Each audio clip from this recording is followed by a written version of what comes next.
Llegamos a ustedes con la palabra de vida para permanecer en el amor y en la luz. Es lunes 18 de enero y el evangelio que meditamos este día está tomado de Marcos 2, versos 18 al 22. Un día en que los discípulos de Juan y los fariseos ayunaban, fueron a decirle a Jesús: ¿por qué tus discípulos no ayunan como lo hacen los discípulos de Juan y los discípulos de los fariseos?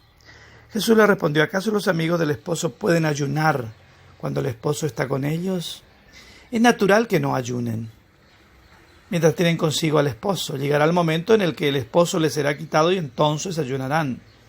Nadie usa un pedazo de género nuevo para remendar un vestido viejo, porque el pedazo añadido tira del vestido viejo y la rotura se hace más grande. Tampoco se pone vino en odres viejos, porque hará reventar los odres, y ya no servirán más ni el vino ni los odres. A vino nuevo, odres nuevos.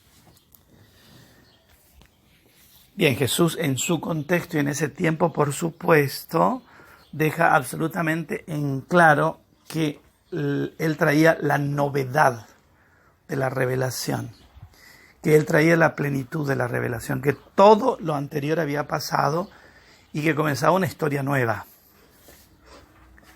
Eso es lo que manifiesta claramente el Evangelio, ¿no? ¿Cuántas dificultades tenemos nosotros para abrirnos a lo nuevo, abrirnos a la novedad que impone siempre el Espíritu Santo en la Iglesia? Y qué fácil es quedarnos en nuestra zona de confort y no buscar el modo creativo, el modo novedoso que siempre está indicado por el Espíritu Santo y por supuesto por el acompañamiento de la Iglesia a la hora de anunciar el Evangelio.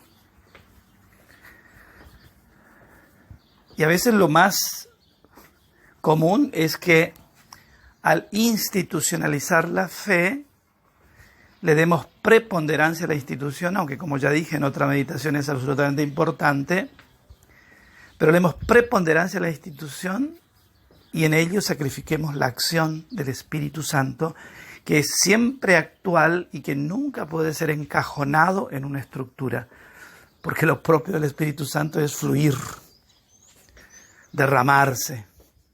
Lo propio del Espíritu Santo es hacer nuevas todas las cosas. Y fíjense ustedes a veces el riesgo que corremos, ¿no? En nuestras pequeñas o quizá grandes experiencias también como iglesia. Pensemos solamente en la experiencia de una parroquia o de una capilla, si queremos. Cómo allí las personas se institucionalizan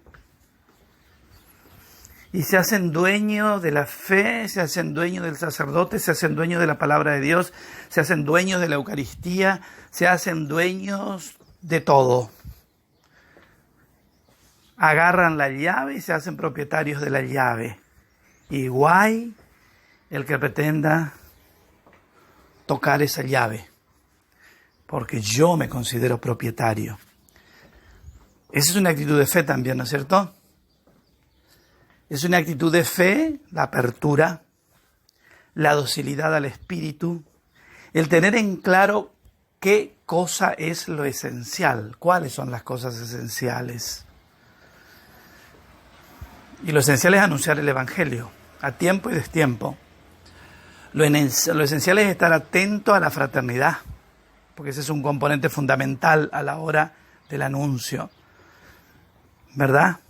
Lo fundamental es que nosotros seamos un puente, un camino, un espacio, un lugar preferencial donde la gente se encuentre con Jesús, que lo vea Jesús, que se enamore de Jesús,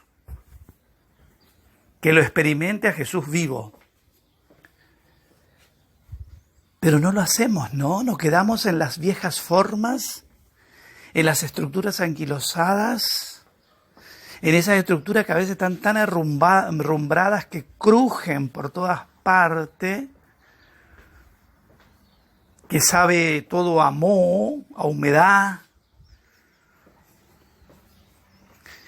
Y entonces la novedad del Evangelio requiere de agentes de pastoral que sean creativos, que sean inquietos, que sean intrépidos, que sean valientes, que sean comprometidos, que no le tengan miedo al cura ni al obispo, en el sentido de que esa, digamos, visión clerical de que o el obispo o el sacerdote, digamos, es el que manda. No, la iglesia nuestra es una comunidad recíproca donde, por supuesto, con el respeto sagrado y profundo que tenemos que tener en el régimen de cómo funciona nuestra iglesia para salvaguardar y custodiar la unidad, respetando el magisterio y sabiendo el rol que cada uno debe desempeñar en la iglesia. Sin embargo, eso no priva a todo bautizado de proponer, de cuestionar, de llamar la atención a quien fuere.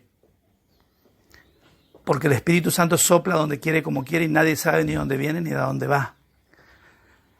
Pero justamente, digamos, una, diríamos, fe arraigada en un comportamiento clericalista le hace mucho daño a la iglesia, porque le priva de la riqueza multifacética que como don y talento se derrama en cada uno de los bautizados, y que justamente donde hay una estructura que se cierra, digamos, a la, como diríamos, al uso de todos estos dones y de estos talentos, realmente empobrece muchísimo a la iglesia. Desaparecen los dones y los talentos y queda ahí la iglesia apagada, triste, oscura, sin vida, cual si fuera un cadáver en agonía. Mejor dicho, el cadáver nunca está en agonía porque ya está muerto, ¿no? Digo, un cuerpo en agonía es lo que quería decir. Un cuerpo en agonía.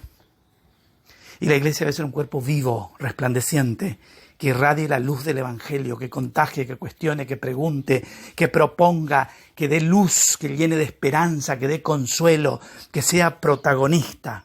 Esa es la iglesia gloriosa, resucitada de Cristo.